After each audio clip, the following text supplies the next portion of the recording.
50% வரி விதிக்கப்படும் என்பது மட்டுமல்ல, இந்தியாவுக்கு அபதாரம் விதிக்கப்படும் என்பது தான் புரிஞ்சிக்கவே முடியல.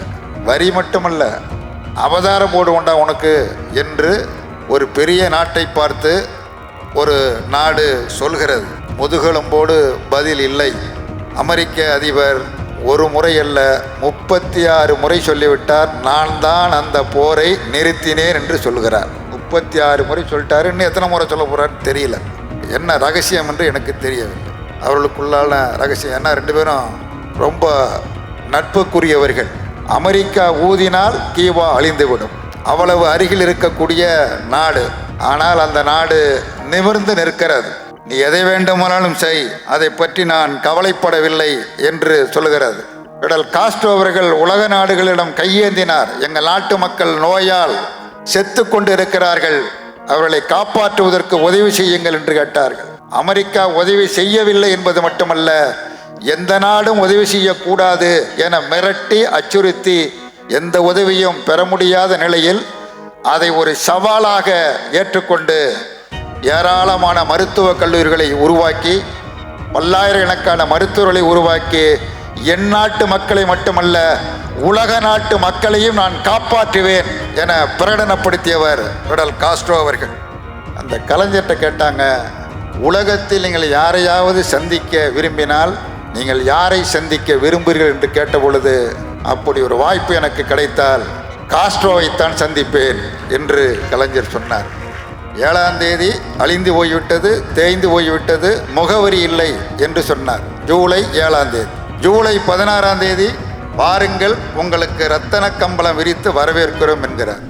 சோசலிச கியூபாவை காப்போம், ஏகாதிபத்திய சதிகளை முறியடிப்போம், பிடல் காஸ்ட்ரோ நூற்றாண்டை கொண்டாடுவோம் என்கிற இந்த மகத்தான முப்பெரும் விழாவிற்கு தலைமையேற்று நடத்தி கொண்டிருக்கக்கூடிய கியூபா ஒருமைப்பாட்டு குழுவினுடைய மாநில தலைவர் திரைக்கலைஞர் அன்பிற்குரிய ரோகிணி அவர்களே, இங்கே நம்மிடையே மிகுந்த ஒரு எழுச்சிமிக்க உரையாற்றி விடைபெற்று சென்றிருக்கக்கூடிய மாண்புமிகு முதலமைச்சர் அவர்களே, நிதியை பெற்று உரையாற்ற இருக்கக்கூடிய பொதுச் செயலாளர் பேரன்பிற்குரிய தோழர் எம்ஏ பேபி அவர்களே, கியூபா குடியரசின் இந்திய தூதர் மேன்மை தங்கிய திரு யுவான் கார்லோஸ் மார்சன் அகிலோரோ அவர்களே, பின்னர் உரையாற்ற இருக்கக்கூடிய இந்து குழுமத்தினுடைய மூத்த பத்திரிகையாளர் பெருமதிப்பிற்குரிய தோழர் என் ராம் அவர்களே, நிறைவுரையாற்ற இருக்கக்கூடிய மாநில செயலாளர் தோழர் சண்முகம் அவர்களே, நன்றியுரையாற்ற இருக்கக்கூடிய கியூபா ஒருமைப்பாட்டு குழுவினுடைய மாநில பொதுச் செயலாளர் ஆறுமுக நயினார் அவர்களே, இங்கே முன்னிலை வைக்கக்கூடிய நமது பெருமதிப்பிற்குரிய மூத்த தோழர் டிகேஆர் உள்ளிட்ட தோழர்களே, பெரும் திரளாக பங்கெடுத்திருக்கக்கூடிய தோழர்களே, சகோதரிகளே, தாய்மார்களே,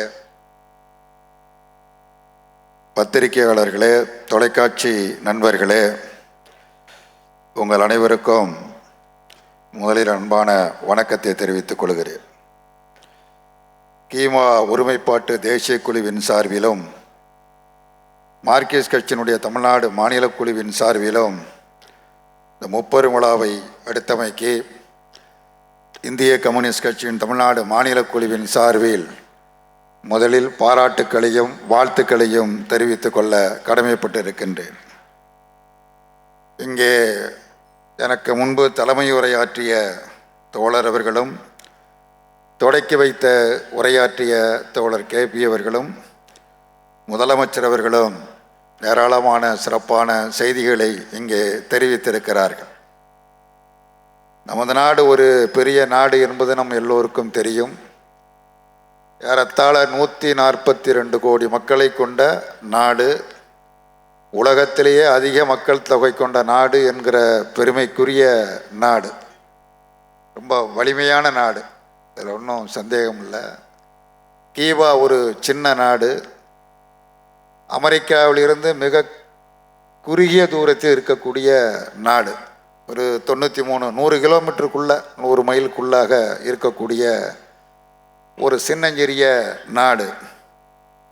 அது எத்தகைய விளைவுகளை எல்லாம் எதிர்கொண்டு இருக்கிறது என்கிற விவரங்களை எல்லாம் இங்கே சொன்னார்கள். அமெரிக்க ஏகாதிபத்தியம் எப்படி செயல்படுகிறது என்கிற விவரங்களை எல்லாம் சொன்னார்கள். ரஷ்யாவிலிருந்து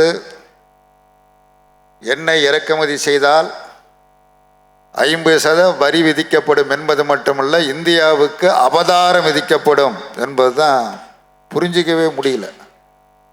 வரி மட்டுமல்ல, அபதாரம் போடுவோண்டா உனக்கு என்று ஒரு பெரிய நாட்டை பார்த்து ஒரு நாடு சொல்கிறது. முதுகெலும்போடு பதில் இல்லை. முதலமைச்சர் குறிப்பிட்டதைப் போல பாகிஸ்தானுக்கும் நமக்கும் ஏற்பட்ட சில நாட்கள் அந்த சண்டை நிறுத்தப்பட்டது, மகிழ்ச்சி. அந்த சண்டையை நிறுத்தியது யார்? பாகிஸ்தான் இராணுவ உயர் அதிகாரிகளும் இந்திய இராணுவ உயர் அதிகாரிகளும் பேசி முடித்தார்களா, அல்லது பாகிஸ்தான் பிரதமரும் இந்திய பிரதமரும் பேசி முடித்தார்களா என்றால், அமெரிக்க அதிபர் ஒரு முறை அல்ல 36 முறை சொல்லிவிட்டார், நான் தான் அந்த போரை நிறுத்தினேன் என்று சொல்கிறார்.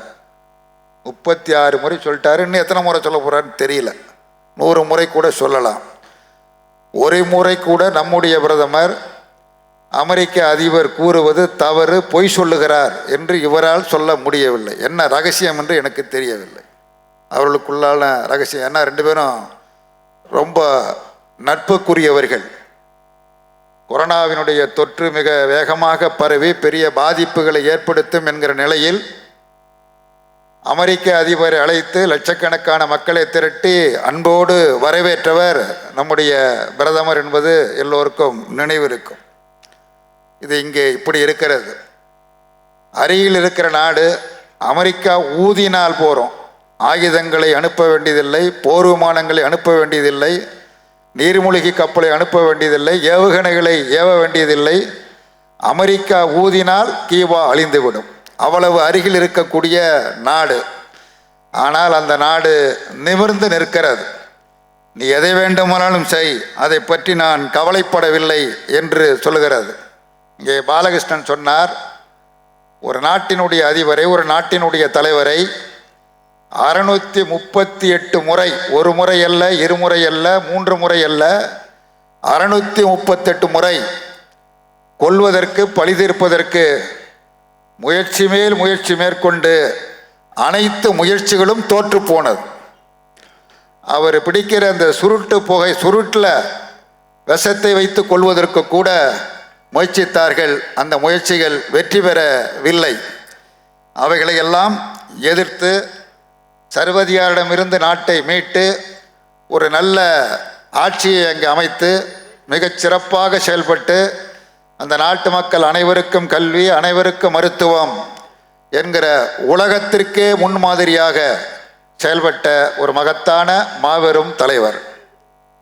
அந்த நாடு பெரும் தொற்றால் பாதிக்கப்பட்ட பொழுது பிடல் காஸ்ட்ரோ அவர்கள் உலக நாடுகளிடம் கையேந்தினார். எங்கள் நாட்டு மக்கள் நோயால் செத்து கொண்டு இருக்கிறார்கள், அவர்களை காப்பாற்றுவதற்கு உதவி செய்யுங்கள் என்று கேட்டார்கள்.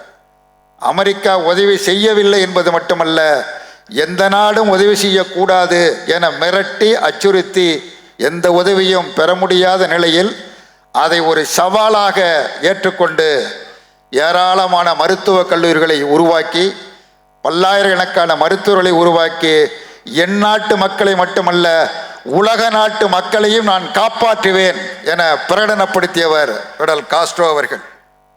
அதே போல பல்வேறு செய்திகளை நாம் சொல்லிக்கொண்டே போகலாம். குறிப்பாக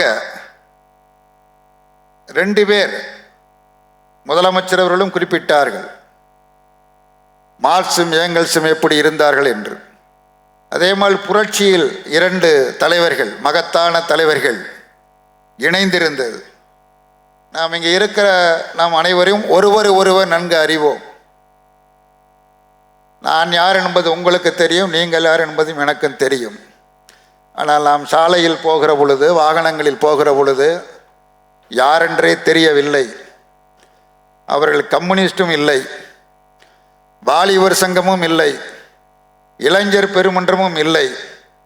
முகம் தெரியாது, பெயர் தெரியாது. ஆனால் அவர்கள் அணிந்திருக்கிற டிஷர்ட்டில் முன்பக்கமும் பின்பக்கமும் சேகோரா படம் இருக்கிறது.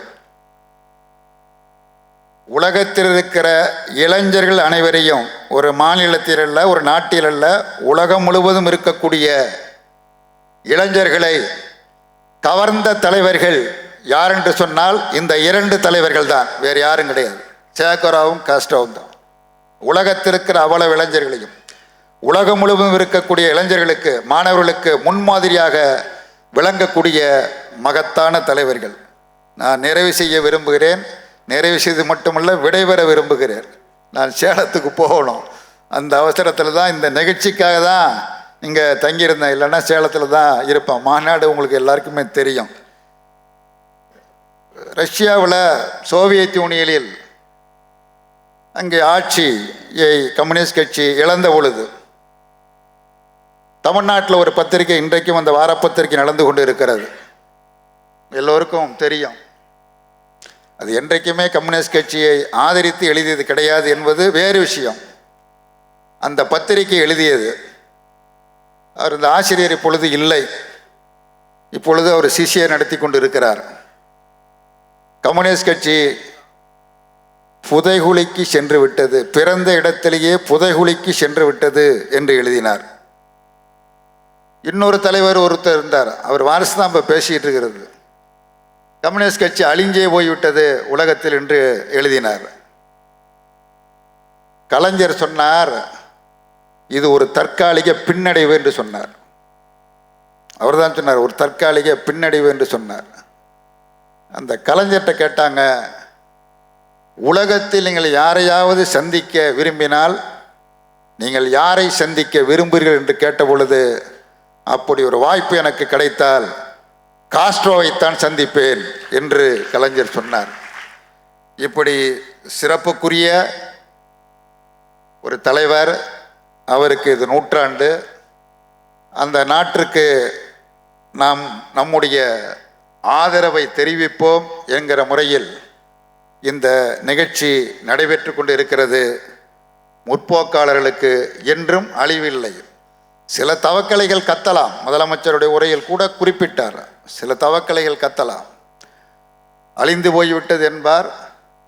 அடுத்த ஒரே வாரத்தில் 7ஆம் தேதி அழிந்து போய்விட்டது, தேய்ந்து போய்விட்டது, முகவரி இல்லை என்று சொன்னார். ஜூலை 7ஆம் தேதி. ஜூலை 16ஆம் தேதி, வாருங்கள் உங்களுக்கு ரத்தன கம்பளம் விரித்து வரவேற்கிறோம் என்கிறார். இன்னும் 7ஆம் தேதி தான் அழிஞ்சு போச்சுன்னு சொல்கிறீங்க, அப்புறம் ஏன் ரத்தன கம்பளம் கொண்டு வரவேற்கிறேன்னு சொல்கிற? அந்த அழைப்பு நிராகரிக்கப்பட்டது. சண்முகம் நிராகரித்தார், திருமா நிராகரித்தார், நாமும் நிராகரித்தோம். இரத்தன கம்பளம் அல்ல, இரத்த கரை வடிந்த கம்பளம் என்று சொன்னோம். இந்த மாதிரி சில தவக்கலைகள் கத்தலாம், கிணத்து தவக்கலைகள். கம்யூனிஸ்ட் கட்சியை பற்றி என்னவென்று தெரியாமல், தியாகத்தை பற்றி என்னவென்று தெரியாமல், அதன் கொள்கையை பற்றி தெரியாமல், தனது சொந்த கட்சி கொள்கையே தெரியாதவர்கள், சொந்த கட்சியினுடைய வரலாறே தெரியாதவர்கள் இப்படி கற்றுக்கொண்டிருக்கலாம். ஆனால் உலகம் முற்போக்கான திசைவெளியைத்தான் நாடும். சோசியலிசம்தான் நிரந்தர தீர்வு. அதற்கு மாற்றான ஒன்று இதுவரையில் பிறக்கவில்லை. பிறந்தால் பரிசீலிப்போம். நன்றி, வணக்கம்.